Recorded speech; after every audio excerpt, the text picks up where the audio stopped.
मित्र हो, आता या 2-3 दिवसाची एक खरी खरी कहाणी तुम्हाला सांगणार आहे।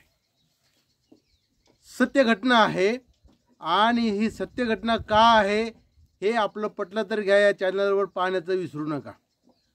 नमस्कार मित्र हो, जिकडं तिकडं लग्नाचं हे चालू आहे। आता एक ताजी अशी घटना घडली की एका मुलासोबत अपहरण होतं। अपहरण असल्यामुळं त्या मुलीला काही दिवस झाले दिवस लावून गेले। त्या मुलीला 6वा महिना होता आणि नंतर काय झालं की जो मुलगा आहे त्या मुलाचं कोण्यातरी एका गावामध्ये कुंकू लागलं। कुंकू लागल्यानंतर या मुलीला कळालं की हे या मुलीचं कुठेतरी कुंकू लागले। मग त्या मुलीनं काय केलं, त्या मुलाच्या सोबत ज्या मुलीचं अफेअर होतं त्या मुलीनं काय केलं की या मुलीचं कुंकू कोणत्या गावात लागलंय त्याचा शोध घेतला आणि शोध घेतल्याच्या नंतर पुन्हा पाहुणकी म्हणून पोराची इकडे पाहुणे आले आणि पोराची इकडे पाहुणे आल्याच्या नंतर ती मुलगी त्या तिकडच्या पाहुण्याच्या सोबत आली आणि मध्येच त्या काळामध्ये त्या मुलीनं एक पोलीस कंप्लेंट करून ठेवली। पोलीस कंप्लेंट करून ठेवल्याच्या नंतर ती मुलं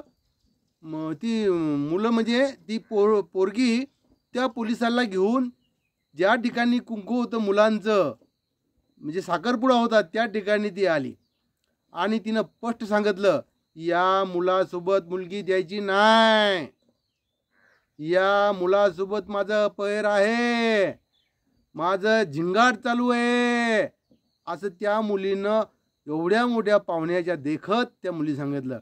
आणि जर तुम्ही काही कमी जास्त करसाल, मुलाला मुलगी देसाल तर तुम्हाला सगळ्यांना अटक करीन, असं मुली सांगितल्यानंतर ते लोक काय जेवले काही नाही जेवले आणि तसेच निघून गेले। म्हणजे पहा, त्या मुलाचं आणि त्या मुलीचं जे सोयरी झाली होती ती सोयरी बंद झाली, पुन्हा लग्ने होणे नाही। म्हणून मित्र हो, तुम्ही या गोष्टी ध्यानात घ्या। त्या मुलीनं ज्यावेळेस सांगितलं त्यावेळेस सगळ्या पाहुण्याला न भितानी तिनं न घाबरतानी सांगितलं, झाशी की राणी हिम्मतवाली हे त्या मुलीनं त्या तितक्या लोकांना दाखवून दिलं आणि ते लग्न कॅन्सल झालं। कारण का कॅन्सल झालं की त्या मुलीला 6वा महिना होता। हे तिथलच्या सगळ्या लोकांना त्या मुली सांगितलं की मला याच्यापासून 6वा महिना चालू आहे आणि मी लग्न या मुलासोबत करणार आहे, म्हणून या मुलासोबत कोणत्याही मुलीसोबत मी लग्न होऊ देणार नाही आणि जर कोणी करल तर त्याला मी जेलची हवा आणि जेलमध्ये घातल्याशिवाय राहणार नाही, असं त्या मुलीनं ठाम समजून सांगितलं। आता या 2-3 दिवसाची गोष्ट आहे, आता या 2-3 दिवसाची गोष्ट आहे आणि सत्य कहाणी आहे। नंतर मग ती मात्र सगळं मोडलं, ते पाहुणे तिकडे गेले, हे पाहुणे इकडे आले आणि जो मुलींचा कुंकू लागलं होतं ते बंद झालं। म्हणजे जी मुलगी द्यायची होती तिचं नुकसान होणार होतं ते सगळं थांबलं। मित्र हो, सांगण्याचा दृष्टिकोन असा आहे की तुम्ही मुलाची चौकशी करा।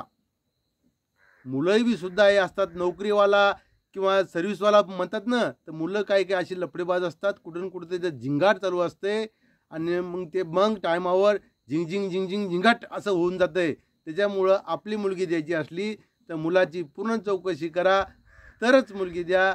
म्हणून तुम्हाला या आपल्या पटलं तर घ्या चॅनलवरती व्हिडिओ टाकलेला आहे। आणि मित्र, तुम्हाला हा व्हिडिओ चांगला वाटला असेल तर पुढे शेअर करा, सबस्क्राईब करण्याचं विसरू नका आणि कदाचित आपण जर नवीन असाल तर व्हिडिओला लाईकही करा आणि सबस्क्राईब करा। धन्यवाद मित्रो, नमस्कार मित्रो।